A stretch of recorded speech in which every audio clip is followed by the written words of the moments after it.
Beer battle. These are the best-selling beers in Germany and in Sweden, if my numbers are correct. So this is really interesting to me, because in Sweden we have something we call fulöl, so ugly beer, or beer that doesn't taste so good.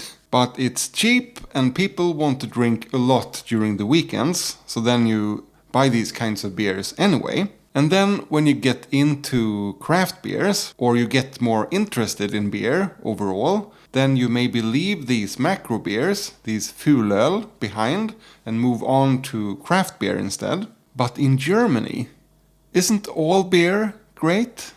So at least in Sweden, to be able to sell this much, it has to be a bit lower bitterness. The price have to be right, of course, maybe that's the most important aspect. And then the marketing has to be great as well. I've talked about this beer in another video, but in short, it's marketed as forget about all troubles, forget about trends, just be yourself for a while and drink this beer. And they have a lot of great commercials that people now afterwards, look up old commercials just because they are so funny and on point. Krombacher, I don't know how the marketing works or why this specific beer is so popular. It's not easily available in Sweden. I had to order one of those 24 packs of beer to get this one. So the fridge is overflowing. But yeah, I just have a hard time imagining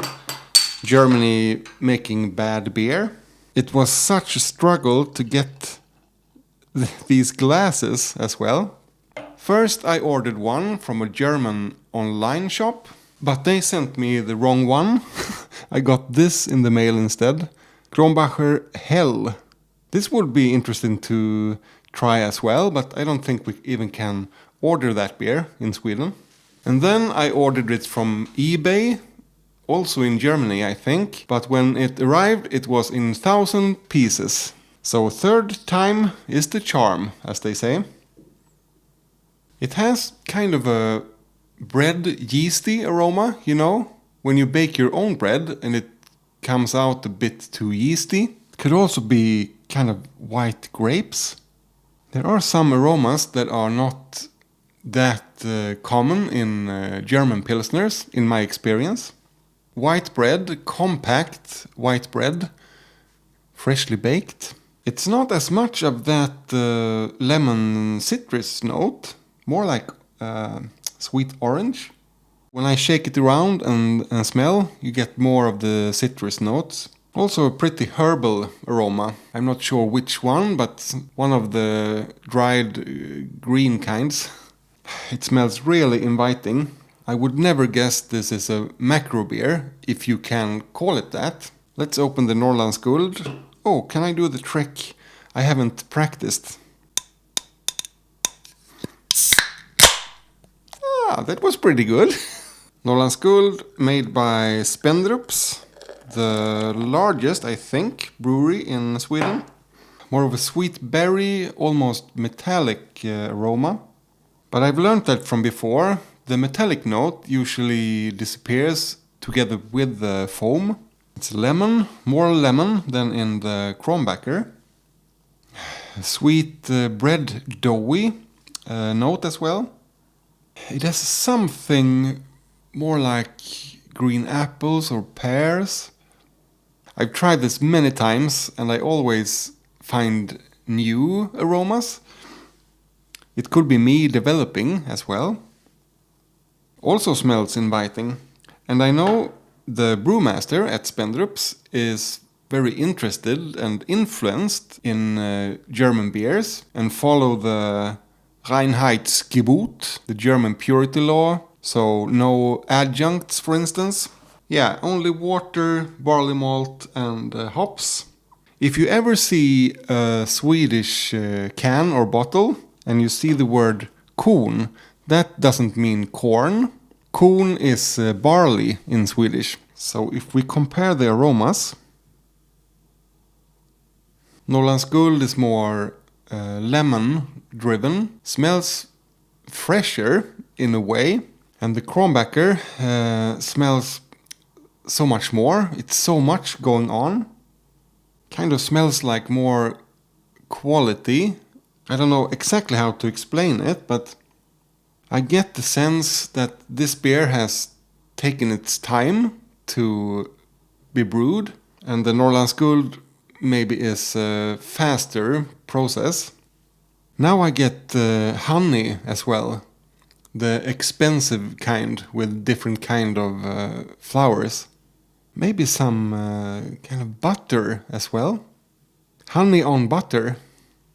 Alright, let's dig in. We'll take the... I have to pronounce this the right way. Krombacher? Krombacher. I think that's pretty close. So, Prost, cheers, skål.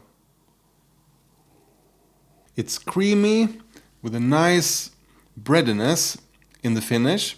It's not too bitter either, so maybe that's why it's so popular. I get that lemon seed bitterness late in the aftertaste. It starts out creamy and fruity. And by fruity I mean orange and dessert pear.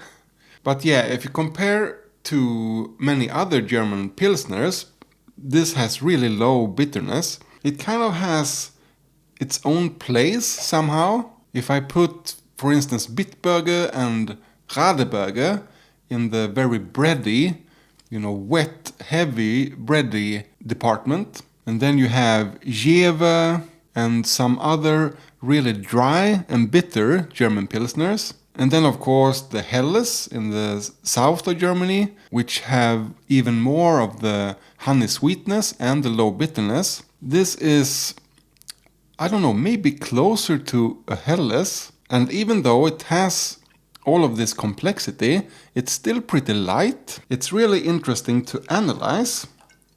But I'm not sure this would be the first beer I would reach for in the fridge. It's if you want to sit down and really drink slowly and think about what you're drinking. Let's see if something changes when I taste the Swedish one. Skål! You have more breadiness in the aftertaste, hardly no bitterness at all. It's even lighter, I would say, in the middle of the taste journey, but then the breadiness takes over in the finish. A bit of orange, sweet orange at the start as well. This is not a bad beer. This is one of my favorite Swedish macro beers, but just drinking it as a standalone beer makes you long for something else, something to eat to it, or you notice some flavors missing. I love sweet beers, but it has to be balanced with the Finnish bitterness.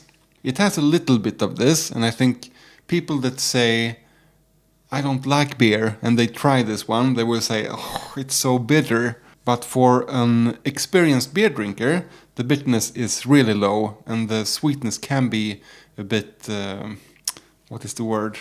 Queasy, sickly, rancid. I hope you know what I mean. But still, for this price, one of the better ones in Sweden. But with the Krombacher, you get a richness, a complexity, and it's not a slap on the face. It's discreet, it's light, it's careful. There are other beers I prefer over this one, but it might be one of these you have to try a few times and kind of learn to love. But either way, if I have to choose just one of these beers, of course I choose the Krombacher. Check out my other beer battle videos in this playlist, and remember, drink responsibly!